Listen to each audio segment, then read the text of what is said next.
திருக்கரணமா சேர்ந்து பகவான் ஆராதிக்கணும்.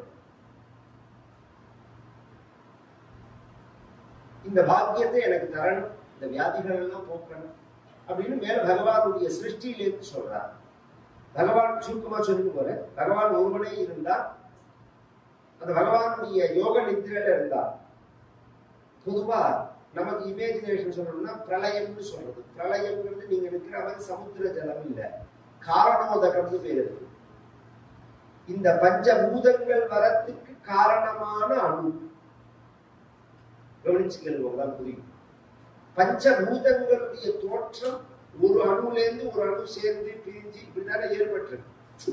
இப்பயே நெருப்புல இருந்து ஒன்ன சேர்த்தா ஜலம், ஜலத்துல இருந்து ஒன்னு எடுத்தா நெருப்பு. இந்த மாலிக்கு எதுவும் சொல்லுவாங்க.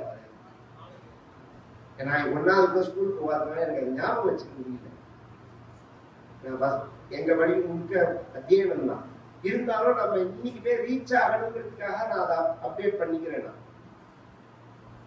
அந்த அணுக்கள் இருக்கு பாருங்க, இதுக்கு காரணமான அணு அதுதான் வியாபிச்சிருக்கு. அதுக்கும் மூலமான பரபிரம்மம் தான் இருக்கு. அப்பயும் அந்த அணு முழுசா வரல, அது அவ்யக்தமா இருக்கு. இப்படிதான் அதை புரிஞ்சுக்க முடியும். பரமாத்மா ஒருத்தந்தான் இருக்கும், ஒண்ணுதான் இருக்கு. ச ஏகா சய ஏகம் விது அப்படின்னு வேதம் சொல்றது. அந்த ஏகமான வஸ்துவானது யோக நித்ரையிலிருந்து விழிச்சிருந்தது. நாம தூங்குறதே ஆழ்ந்த உறக்க கவனிச்சு கேட்கணும். ஆழ்ந்த நம்ம கிட்ட என்ன இருக்கு? நினைவுகள் இருக்கு, சக்தி இருக்கு. கண்ணு பார்க்கறது, காது கேட்கறது, மூக்கு மூகிறது, வாக்கு ருச்சிக்கிறது, தோல் ஸ்பரிசிக்கிறது. இந்த ஞானம் இருக்கு, அறிவு இருக்கு, சக்தி இருக்கு, காரியங்களை செஞ்ச பதிவு இருக்கு, செய்ய வேண்டிய பிளான் இருக்கு நம்ம கிட்ட. இத்தனை விஷயங்கள் முழுக்க உங்களுக்கு எப்ப நினைவுல இருக்கும், எப்ப வெளிப்படும்? நீங்க முடிச்சிருந்தாலும், நீங்க தூங்கின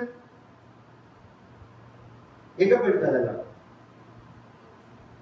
உங்களோட பார்க்கிற சக்தி, உங்களோட கேட்கிற சக்தி, உங்களோட நுகர்ற சக்தி எங்கேயாவது அழிஞ்சு போயிட்டா என்ன? இல்ல, உங்கள்கிட்ட லயமாயிடும். இப்படி சொன்னா இந்த அதுதான் புரியுற மாதிரி சொல்ல முடியாது. அது மாதிரி இந்த உலகம் முழுக்க இந்த பஞ்சபூதங்கள், பஞ்ச தன்மாத்திரைகள், கர்மேந்திரியங்கள், ஞானேந்திரியங்களுடைய ஆதாரத்துலதான் இந்த உருவங்கள் எல்லாம் படைக்கப்படாது. இந்த பஞ்சபூதங்கள், பஞ்ச தன்மாத்திரைகள், கர்மேந்திரியங்கள், ஞானேந்திரியங்கள்னு சொல்லக்கூடியதான இந்த 24 தத்துவங்கள் பகவான்கிட்ட லயமாயிருக்கு.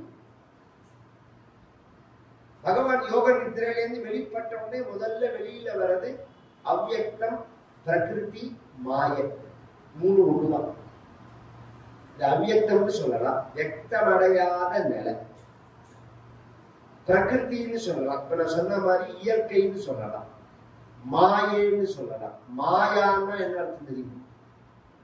அம்பாள் இல்ல, யா மா சா மாயா. யா மா சா மாயா. எது இல்லையோ அதுக்கு மாயன்னு தெரியுங்க. யா மா மான்னா இல்ல, சா அவள் மாயா. எது இல்லையோ அவளுக்கு மாயேன்னு தெரியும். அது எப்படி சார்? ஆமா, அப்படிதான் இருக்கு. இல்லாததான் இருக்கிறாங்க. விசார ரூபேன மறைஞ்சு போயிடுது. விசாரிக்காத வரைக்கும் எல்லாம் இருக்கா மாதிரி தோணும். நோட்டு விசாரிச்சு உள்ள போக போக விலகிட்டே போகுங்க. இந்த பிரகிருதி அல்லது அவ்யக்தம்னு சொன்னா புரியுற மாதிரி சொல்ல. ஒரு பெரிய கோபாலபுரம் கோவில்ல பிரவச்சனம் நடக்கிறது. இப்ப லைட் எல்லாம் போட்டுருக்கு, நான் பிரவச்சனம் பண்றேன், எல்லாரும் உட்கார்ந்துட்டு இருக்கேன். கதையெல்லாம் முடிஞ்ச உடனே எல்லாம் சேனல்லாம் எடுத்து வச்சுருவா. இல்ல இப்பயே ஒரு நிமிஷம் கரண்ட் எல்லாம் லைட் எல்லாம் அணைச்சிட்டு எல்லாம் கும்பி இருட்டா இருக்குன்னா ஒண்ணுமே கண்ணுக்கு தெரியலேங்கிறதுக்காக ஒண்ணுமே இல்லைன்னு ஆயிடுவேன்.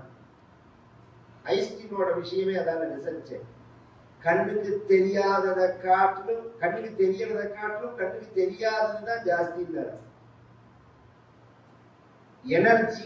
எனர்ஜியோட பர்சன்டேஜ் அளவு கூடயா, மேட்ரோட பர்சன்டேஜ் அளவு கூடயா இந்த பிரபஞ்சத்துல? எனர்ஜியோட 90% எனர்ஜியா தான் இருக்கு. இது ஒரு ஆச்சரியம். ரீதியில அவ சொல்லிட்டு போறா, நீங்க படிச்சு தொலைச்சதுனால நானும் அந்த ரீதியில தான் சொல்ல வேண்டியிருக்கிறேன். என்ன பிரச்சனைன்னு கேளுங்க. எனர்ஜி மேட்ராகும், மேட்ரு எனர்ஜி ஆகும். இந்த சுழற்சி நடந்துட்டே இருக்கு. இதைத்தால நாங்களும் சொல்றோம். சிருஷ்டி ஸ்திதி சம்ஹாரம், சிருஷ்டி ஸ்திதி சம்ஹாரம். ஹோமங்கள் எல்லாமே அப்படித்தானே. ஒரு பதார்த்தத்தை கொண்டு போட்டதுனால அதை அழிஞ்சு போயிடல, அந்த ரூபம் தான் மறையாது. ஒரு உணவை சாப்பிட்டோம்னா அந்த உணவை அழிஞ்சு போயிடுதா நம்மகிட்ட. அந்த சக்தியை கிரகிச்சுட்டு சக்கையை தள்ளிடுறது வெளியில. அந்த சக்தியை கிரகிச்சுக்கிறோம் பதில. அது மாதிரி ஹோமங்கள் எல்லாம் பண்ணும்போது அந்த பதார்த்தத்தோட எனர்ஜி அப்படியே இருக்கு. எந்த எனர்ஜி எந்த தேவதையை உத்தேசிச்சு நாம பண்றோமோ அந்த தேவதைக்கு டிரான்ஸ்பர் ஆயிடுது மந்திரத்தினால. சக்கை மட்டும்தான். அதனாலதான் அது வேஸ்ட்ன்னு நாங்க சொல்றது இல்லை. நீ நெருப்புல போறது வேஸ்ட்ன்னு சொன்னீங்கன்னா நீ திங்கிறதும் வேஸ்ட் தான். வேலைக்கு தின்னு நாசம் பண்றீங்க. தின்னு என்ன கண்ட சொல்லுங்க, கொஞ்சம் ஒரு யோசனை பண்ணி சொல்லுங்க. தின்னு என்ன பண்ணிடுறீங்க? 4 பேர் திங்கிற சொத்தை ஒரே ஆள் திங்கலாம். என்ன பண்ண? எங்க போறது? அதெல்லாம் அதுக்கு பதில் சொல்லணும் போனோம். இது பெரிய விஷயம் இது. அதனால சாஸ்திரங்கள்லாம் சொல்லும் போது பெரிய நிலைக்கு நம்மளை உயர்த்தணும்னு அது பேசுறது. நாம என்ன பண்றோம்னா அது புரியலேன்னு சொல்லிட்டு விலகாதபடிக்கு, புரிஞ்சுக்கணும்னு நினைக்காதபடிக்கு அதை கொச்சப்படுத்தணும். நம்ம நிலைக்கு அதை இறக்கி இதுக்கு இதுதான் அர்த்தம்னு சொல்லி அதை அசிங்கப்படுத்தி நமக்குதான் நஷ்டம். புரிஞ்சுக்கல. இந்த கிராமத்துல ஒரு வச்சனம், குளத்து மேல போச்சு குளிக்காம போனா குளத்துக்கான நஷ்டம். குளத்து மேல கோச்சுந்து குளிக்காம போனா அர்த்தம் யாருக்கு நஷ்டம்? குளத்துக்கான நஷ்டம். அது மாதிரி நீ புரிஞ்சுக்க மாட்டேன்னா நஷ்டம் உனக்குதான். அறிவு வளரலைன்னா கீழே போக வேண்டியதான். நாய் நெறி கண்ணியா போக வேண்டியதான். இந்த அறிவை வளர்த்துக்கணும். இப்ப கண்ணுக்கு தெரியல அப்படின்ற உடனே இல்லையேன்னு அர்த்தம் இல்லை. லைட் போட்ட உடனே வந்துள்ளது. அது மாதிரி இந்த பிரபஞ்சம் ஒரு சமயம் கண்ணுக்கு தெரியற நிலையில இருக்கு, ஒரு சமயம் கண்ணுக்கு தெரியாத நிலையில இருக்கு. தெரியாத நிலையை அவ்யக்தம்னு சொல்றது, தெரியற நிலையை சிருஷ்டின்னு சொல்றது. அதைத்தான் இன்னைக்கு ரிசர்ச்ல நோண்டிட்டு இருக்கா, பிளாக் ஹோல்னு சொல்லி. ஒரு வகையில பிளாக் ஹோல்னு ஒண்ணு கண்டுபிடிச்சு இதுல இருந்து தான் வந்திருக்கிறதுக்கு சோர்ஸ் இருக்கணும் அப்படின்னு நினைக்கிறாங்க இல்லவா? அதுக்கு நம்ம சாஸ்திரம் ஈஸியா சொல்லிட்டு போயிருந்தது. தமசோமா ஜோதிர்கமயா, மிருத்யோமா அமிர்தங்கமயா அப்படின்னு ஒரே வார்த்தையில முடிச்சுட்டு போயிருந்தது. தமசு இருட்டுல இருந்து வெளிச்சத்துக்கு போகணும், இருட்டுல இருந்து வெளிச்சத்துக்கு வா அப்படிங்கிறது. அந்த பகவான் யோக நித்திரையில இருந்து எழுதுன்ற உடனே அவர்கிட்ட இருந்து பிரகிருதி வர்றது. அதுக்கப்புறம் மகத்து வருது. மகத்துன்னா புத்தி. பிரம்மா தொப்பில்ல வராது. அதுக்கப்புறம் அகங்காரம், நான்கிற எண்ணம். அதுக்கப்புறம் மனசு. பஞ்சபூதங்கள், ஆகாசம், காற்று, நெருப்பு, நீர், நிலம். இதுக்கு காரணமான பஞ்ச தன்மாத்திரைகள் சப்தஸ்பர்ஷ ரூப ரசங்கள் சொல்லிட்டே போற. காதுல விழுந்த மாதிரி இருக்கும், விழாத மாதிரி இருக்கும், புரிஞ்ச மாதிரி இருக்கும், புரியாத மாதிரி இருக்கும். வேதாந்த படம் அப்படிதான் இருக்கும். கேட்க கேட்கதான் புரியும். சப்தஸ்பர்ஷ ரூபரச கந்தம்னு பேரு. ஆனா இதெல்லாம் கேட்கணும். ஏன்னா இதெல்லாம் வெளியில கேட்க முடியாதான சப்தங்கள். வெளியில போனா 1000 பழக்கத்தில் உள்ள வார்த்தைகளை கேட்கலாம், இந்த சப்தங்களை கேட்க முடியாது. பஞ்சபூதங்கள் தெரியும். பஞ்ச தன்மாத்திரைகள்னா என்ன? ஸ்தூலம் சூக்ஷ்மம்னு சாஸ்திரம் பிரிக்கிறது ஒரு பொருளை. கண்ணுக்கு தெரியறதுக்கு ஸ்தூலம்னு பேரு, கண்ணுக்கு தெரியாத நிலையில அது இருக்கிறதுக்கு சூக்ஷ்மம்னு பேரு. ஆகாசம் ஸ்தூல பூதம், அதுக்கு சூக்ஷ்மம் சப்தம். இப்போ ஒரு ஸ்பேஸ், ஒரு பானை, ஒரு டம்ளர். இந்த டம்ளருக்குள்ள ஒரு ஸ்பேஸ். இந்த ஸ்பேஸை நாம எப்படி உணர்றோம் அப்படின்னா காதுல வச்சுக்கோங்க, சப்தம். இந்த காலத்துல மண்பானையில சமைக்கும் போது மண்பானையை வாங்குறதுக்கு 2 வகையான பரீட்சை. ஒண்ணு ஜலத்தை ஊற்றி பார்க்கலாம், ஊதி பார்த்தா தெரியும் லீக் ஆறதா இல்லையா. அதை விட ஈஸியான விஷயம் என்னன்னா, காதுல வச்சுட்டு சத்தம் வந்ததுன்னா புரியும். எங்கேயாவது ஒரு இடத்துல லீக் இருக்குன்னா சத்தம் வராது, ஒரு இடத்துல ஓட்டை இருந்தா சத்தம் வராது.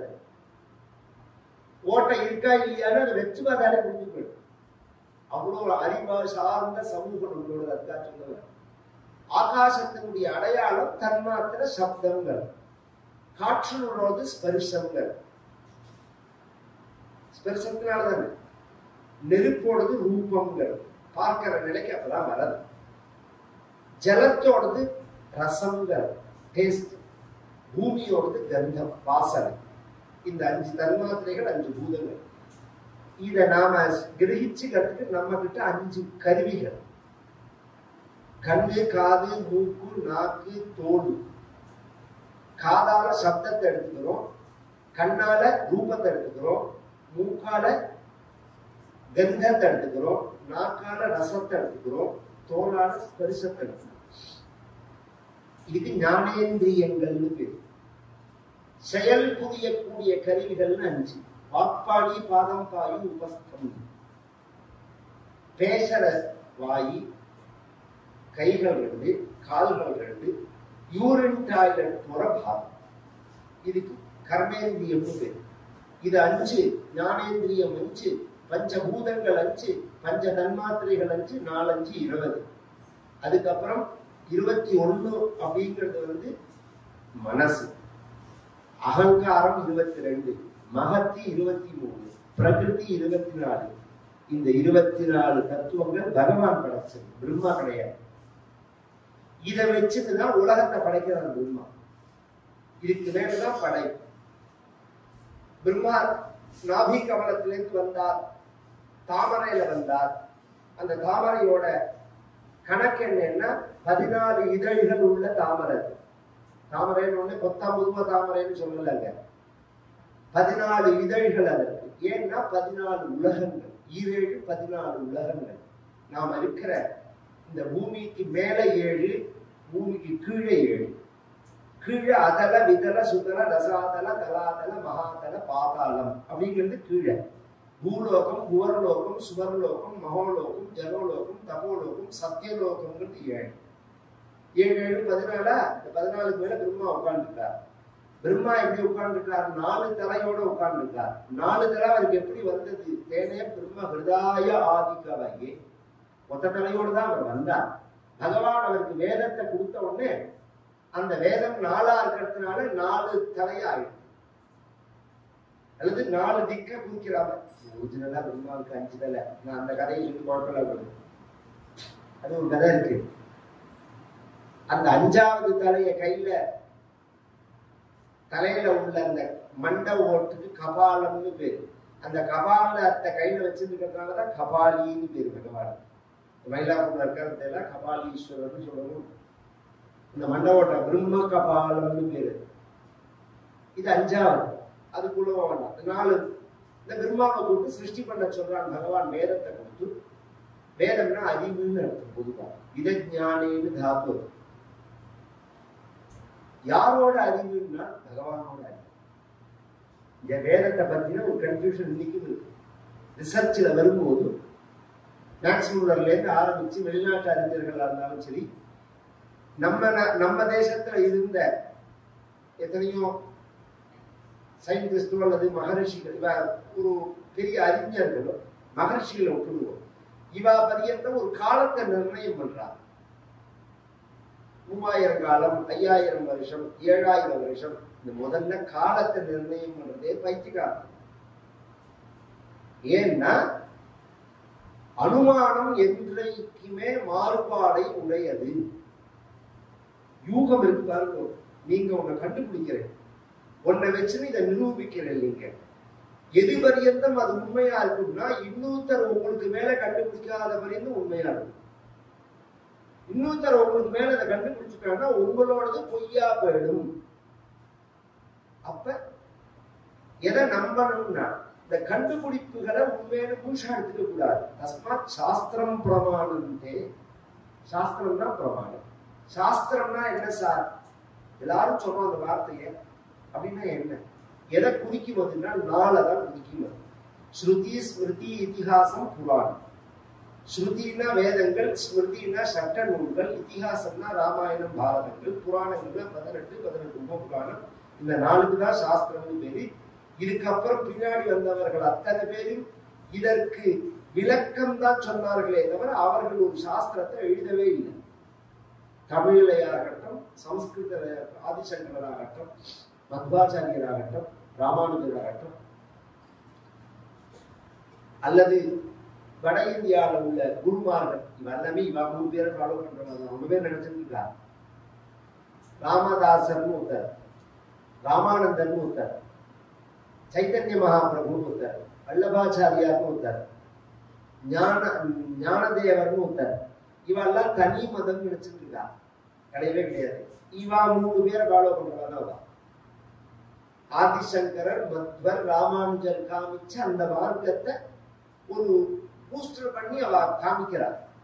கவனிச்சா ஒண்ணு துவைதமா இருக்கும், அல்லது அத்வைதமா இருக்கும், அல்லது விசிஷ்ட அத்வைதமா இருக்கும். மேக்சிமம் அத்வைதம் தான் கூட. இந்த பிரபஞ்சத்துல மதம் சாராத தத்துவ மேதைகள் கூட ஒத்துண்ட விஷயம் அப்படிங்கிறது அத்வைதத்தை தான். அத்வைதத்தை தான் அவ ஒத்துக்கிறான். அதுக்காக மற்றது பொய்ன்னு அர்த்தம் இல்லை. அது ஒரு ஆங்கிள், ஒரு நிலை. அதுக்கு மேல கிடையாதுங்கிறது தான் இந்த பிரச்சனையே. உண்டா கிடையாதுன்னா உண்டு. அதோட நின்று போயிடல, அதுக்கு மேல ஒரு நிலை உண்டுங்கிறது தான் ஆதிசங்கரர் சொல்லிட்டு போயிருக்கா.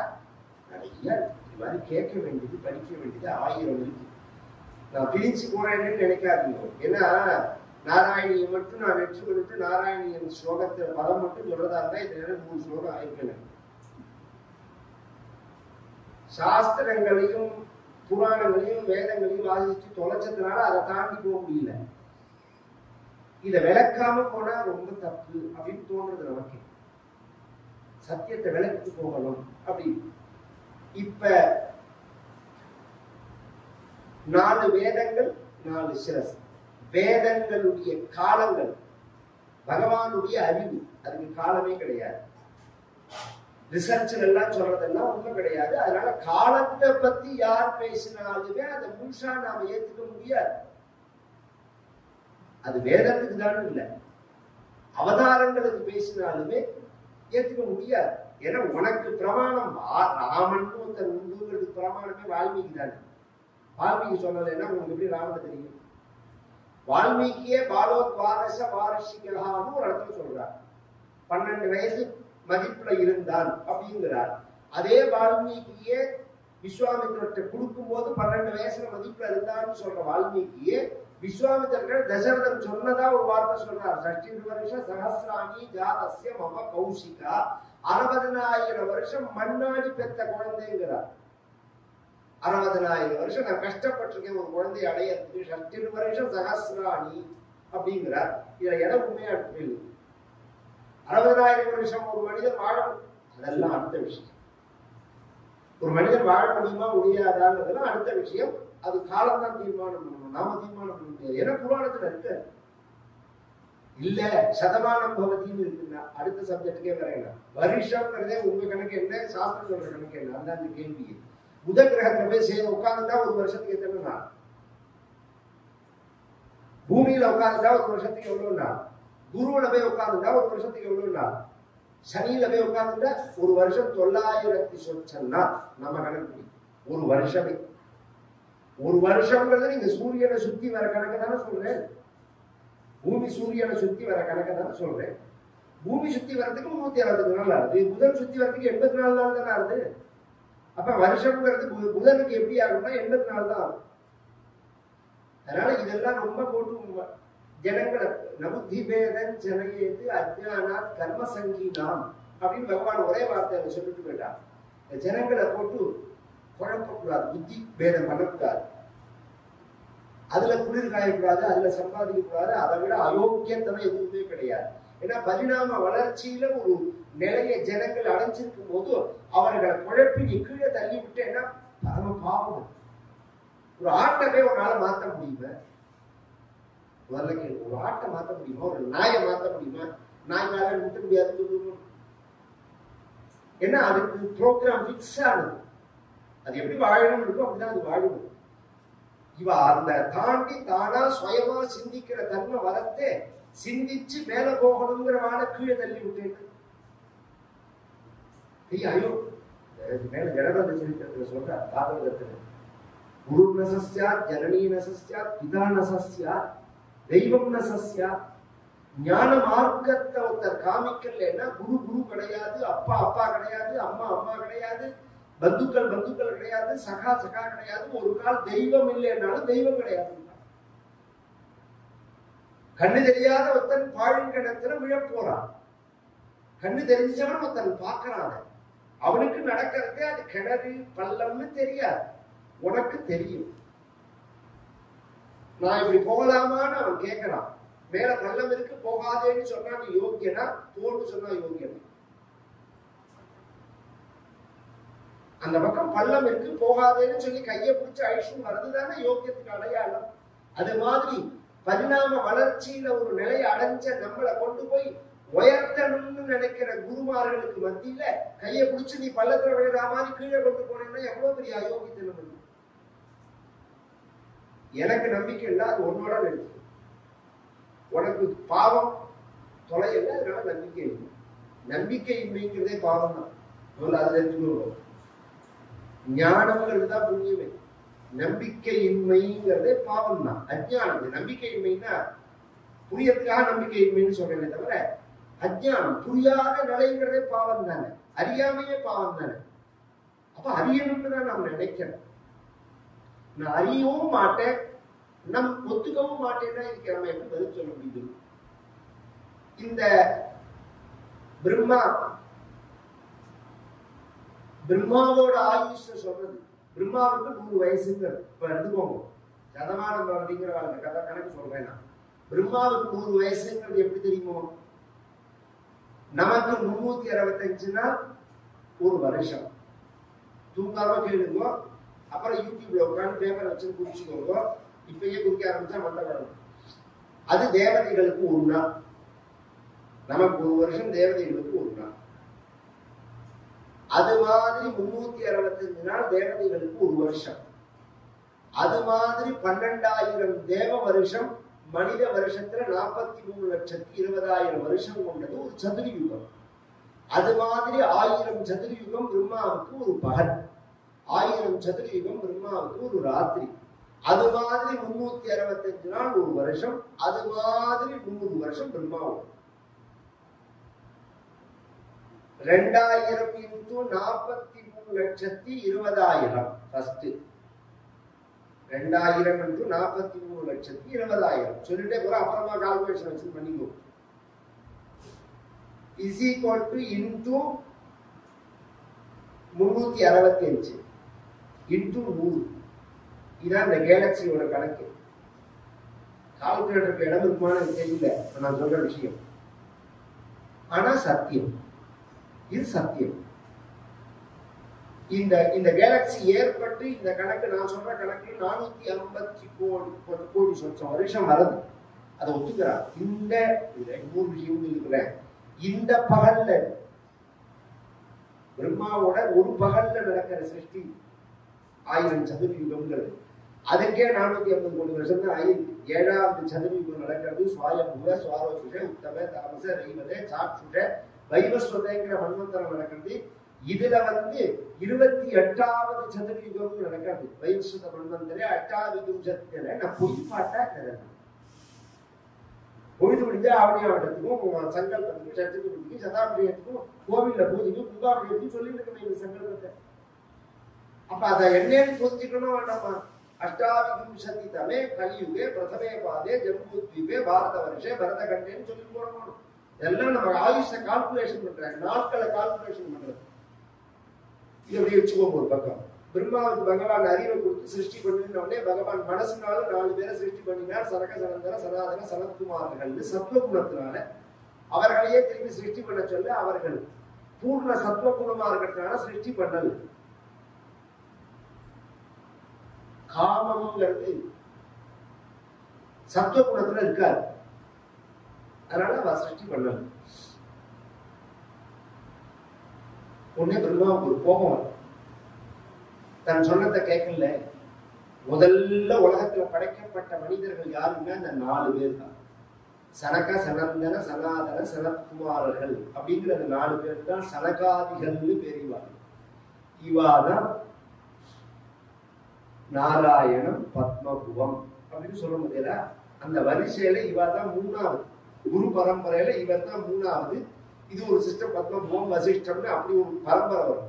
இந்த சனகாதிகளுக்கு சிஷ்யன் நாரதர், நாரதரோட சிஷ்யன் தான் வியாசர் இத்தியாதி இவர்கள் தான். இது பக்த பரம்பரையில வர குரு பரம்பரை. இந்த சனகாதிகள் தான் முதல்ல படைக்கப்பட்டவர்கள். அவர்கள் எப்படிப்பட்டவர்கள்னா ஞானிகள், அறிவாளிகள்.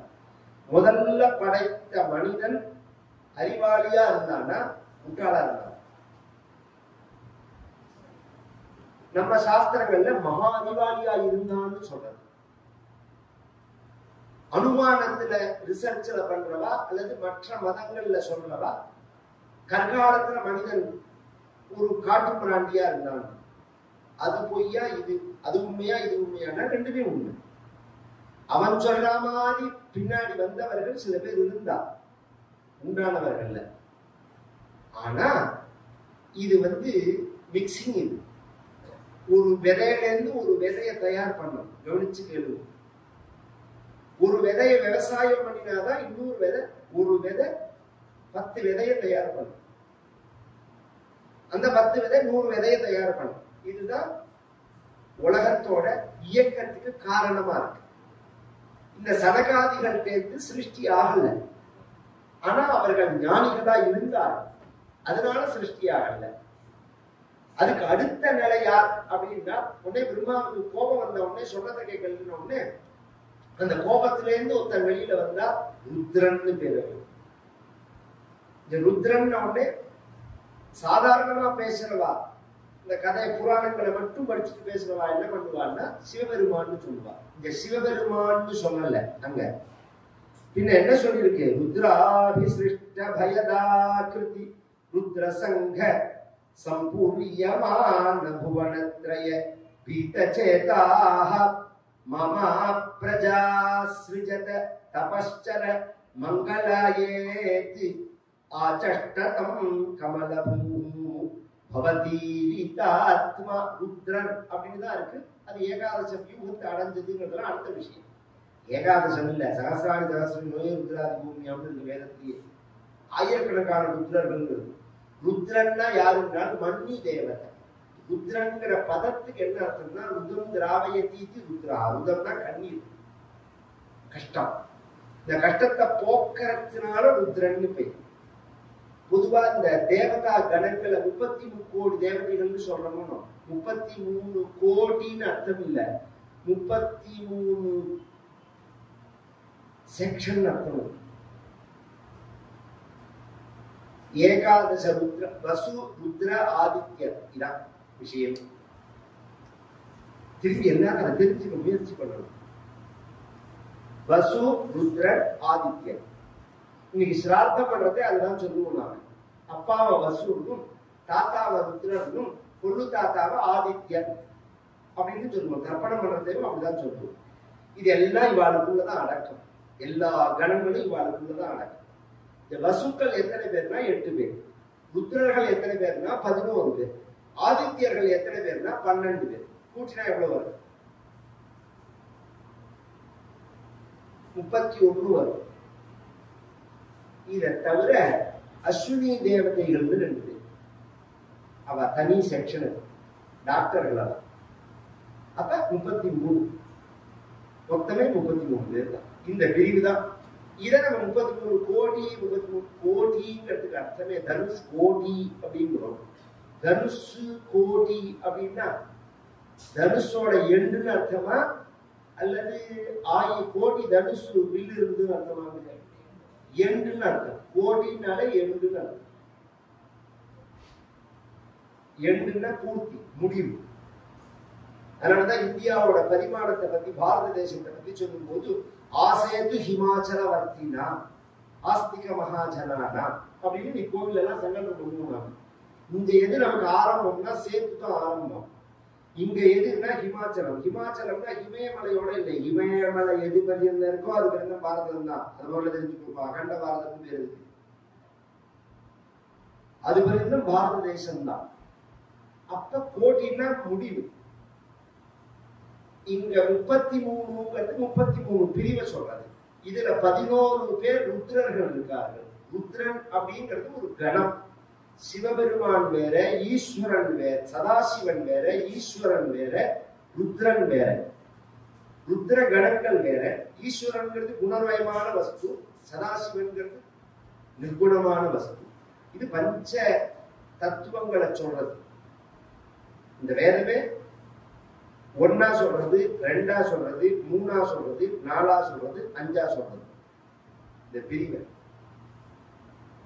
ஒண்ணு பிரம்மம் அப்படிங்கிறது, ரெண்டு துவைத்தம்ங்கிறது, பிரம்மம் மாய, மூணு விசிஷ்டாத்வைதத்துல சொல்லும் போது ஜீவாத்மா பரமாத்மா மாய அப்படின்னு அவ பிரிப்பா. துவைதத்துல வரும்போது ஜீவாத்மா பரமாத்மா மாயன்னு பிரிச்சுருவா. ஜீவாத்மாவும் பரமாத்மாவும் ஒன்று, மாயங்கிறது ஒன்று அப்படின்னு பிரிச்சுருவா. அத்வைதத்துல சொல்லும் போது எல்லாமே ஒண்ணுதான் அப்படின்னுவாங்க. இதை மூணா சொல்லும் போது இன்னொரு விஷயம் சொல்றேன். மூணுல என்னன்னா பிரம்ம விஷ்ணு ருத்ரா அப்படின்னு எடுத்துக்கலாம். நாலு என்ன அப்படின்னு சொன்னா வாசுதேவன், பிரத்யும்னன், அனிருத்தன், சங்கர்ஷன் வைஷ்ணவ சம்பிரதாயம். வாசுதேவன்கிறது பரபிரம்மம், பிரத்யும்னன், அனிருத்தன், சங்கர்ஷன்ங்கிறது பிரம்ம விஷ்ணு ருத்ரா. இது நாலாவது. அஞ்சு யாருன்னா பிரம்ம விஷ்ணு ருத்ராங்கிற மூணு, ஈஸ்வரன்கிறது நாலு, சதாசிவன்கிறது அஞ்சு. இந்த பிரம்மமே நிர்குண பிரம்மமா சகுண பிரம்மமானு ஒரு கேள்வி வரும். இந்த யோகத்துல இருந்ததான நிர்குண பிரம்மம் யோகத்திலிருந்து மீட்கின்ற உடனே அது சகுணமாயிடுச்சுன்னு வருது. அதெல்லாம் நம்ம டீப்பா போகல. எனக்கு எப்ப ஒரு நினைவும் இல்லாம இருந்தா நிர்மலமா இருக்கேன். எனக்கு எப்ப நினைவு வந்துருதோ அப்ப நினைவு நான் சேர்ந்துடுறேன்னு. நான் வீழ்த்துக்கிட்டேன்னா அந்த சக்தி என்னோட சேரும் போது அப்ப நிர்குணங்கிறது சகுணம் ஆயிடுது. இது சதாசிவன், ஈஸ்வரன் பேர். அதுக்கு மேல உள்ளது சதாசிவன் அப்படிங்கிறது. இப்படி பஞ்ச தத்துவமா சொல்லப்படுறது.